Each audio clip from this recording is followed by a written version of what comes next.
qual é o spa hoje que mais cresce no mundo inteiro? Detox digital. Hoje se paga, os spas mais caros do mundo, você paga caro. Muito caro. Muito caro. Muito. Para você ficar sem internet, para você ter que caçar para comer, cagar no mato, tá? E levar uma vida mais selvagem. E vou te dizer, eu tenho pacientes que quando me ligaram eu falei, surtou. Do tipo assim, olha, Bia, eu tô indo, olha, qualquer coisa, já falei com a minha esposa, eu vou deixar aqui um código que você, como minha médica, pode acessar.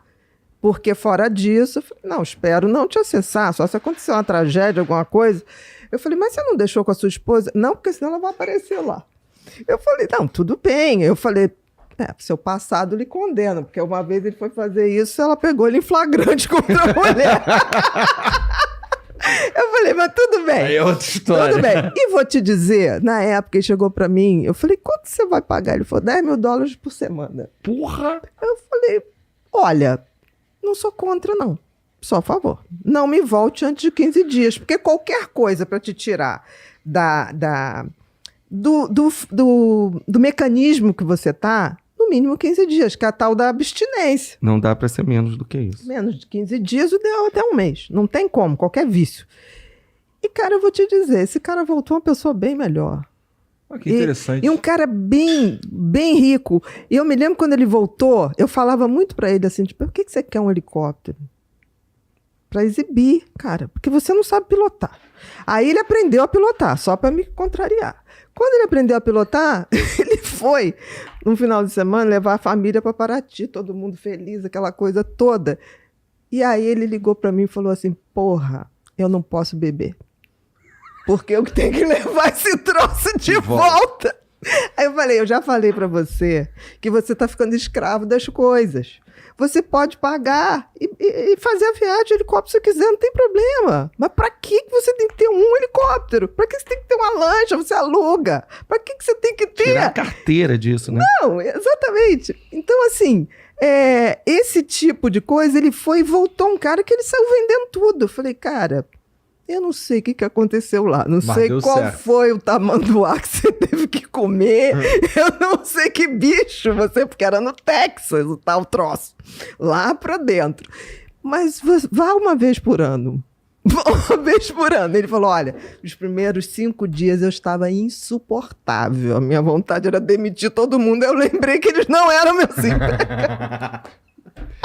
Mas você sabia que eu tenho amigos e até pacientes que eles têm tentado trazer uma tradição para a família, tanto no ambiente religioso para os filhos, religioso que eu falo, tentar trazer princípios, valores, né? Não uma religião específica, que eles têm buscado os fins de semana começar a fazer uma dessensibilização do mundo na cidade, tipo, ir para a serra, mas para a serra naqueles lugares que não tem internet, tentar levar as crianças de uma forma que a criança vai ter que aprender a ficar, porque a criança de hoje, ela já nasce com tablet na mão. Com certeza. Né? Então, assim, é uma forma que eles estão tentando buscar mais qualidade de vida e diálogo com a família. Eu entendi, mas eu acho que isso ainda é uma minoria. É muito pequeno, realmente. Que as pessoas, é isso que eu tô falando, hoje você tem a dependência digital tá quase batendo com a dependência de drogas. Tá? Você não tá passando, né, Bia? Exatamente. Porque não se usa mais... Tem muita gente que não usa como uma ferramenta. Não. E sim como... Preenchimento de tempo. Você vê que a própria tecnologia tem sido uma coisa assim... Eu trabalhei em escola, né? Antes de começar em consultório. E eu peguei a mudança dos livros para os livros digitais. Digital. Então, assim, hoje, você querer tirar um celular de um filho, tirar a internet de um filho, ele mesmo já vai chegar e falar, como que eu vou estudar? Como que eu vou acessar os meus livros? Como que eu vou acessar? Tudo tá assim, tudo tá muito digital. Agora, tem uma coisa muito irônica, né? Porque a galera do Vale do Silício paga para construírem escolas que não sejam digitais para seus filhos. Pelo menos até o final do ensino fundamental. Pagam. Eles querem escolas que tenham hortas, que não tenham tablets, que não tenham... A tradição, né? Aí você fica pensando, o que esses caras sabem que a gente não sabe que isso é tão prejudicial? Na formação, não estou falando, porque você, eu, a gente pode escolher, né? Agora, na formação de uma criança.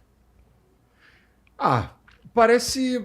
Bom, eu diria que eles notaram que as pessoas não estão desenvolvendo as habilidades mais básicas que precisa para você... Porque assim, nem todo mundo vai ser um puta cientista. Nem todo mundo vai ter a sorte que eu tive de trabalhar com a internet, né? Muitas pessoas vão ter que lidar com o mundo real e as habilidades necessárias para lidar com esse mundo real, elas acabam subdesenvolvidas. Está atrofiando. Por exemplo, qual foi o último grande gênio da humanidade? Tesla. Isso foi no século passado. Assim, a gente tem uma carência hoje de gênios. Cadê nossos gênios? Cadê os gênios? Muito simples. Com a tecnologia, primeiro que ela toma um tempo enorme. Para ser gênio tem que ter tempo e transpiração. Einstein dizia isso, né?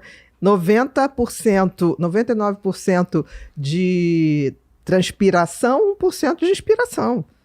Você tem que ter aquela coisa de estudar, abrir novos caminhos no cérebro. O cérebro é como se fosse uma grande floresta. Então, se você só usa um tipo de conhecimento, aquele conhecimento é como se abrisse uma trilha. Aquela trilha você vai ficando usando. Cadê as outras trilhas? Né? Então, a criatividade está muito pouca. Se você for ver, tudo que está aí nada mais é do que os últimos grandes gênios deixaram já ensaiado. O computador, o laser, eles só estão aprimorando, mas tudo já foi deixado anteriormente. A gente tem hoje uma carência de gênios.